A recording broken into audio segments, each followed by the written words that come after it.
For rheumatoid arthritis, there are a variety of treatments.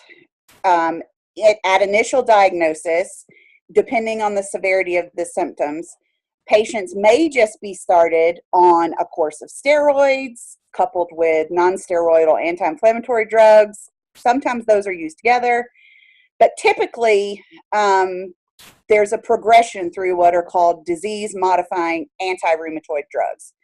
The course differs from patient to patient, but a textbook example might be to start with something called Plaquenil, which is an anti-malarial drug that rheumatoid arthritis and lupus both respond to.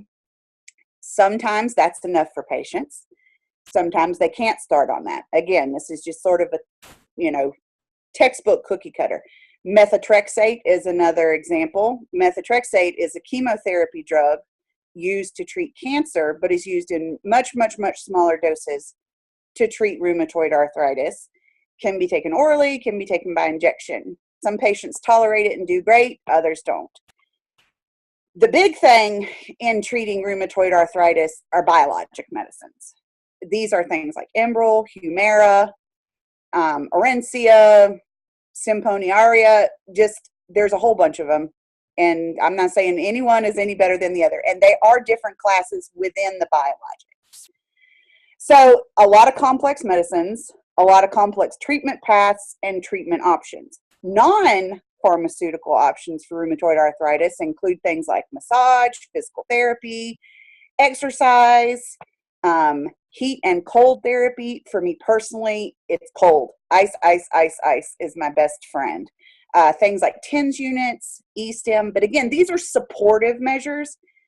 Pharmaceutical treatments are really where you're looking at being able to stop, hopefully, or at least slow down disease progression. Because rheumatoid arthritis is chronic, it doesn't ever stop. And so these medicines are your best option.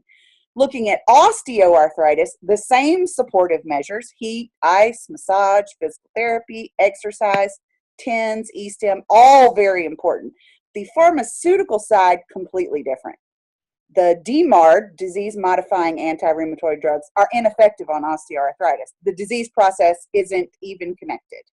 So for treating that, you're looking at things like non-steroidal anti-inflammatory drugs. For some people, Advil, naproxen, things like that for some prescription.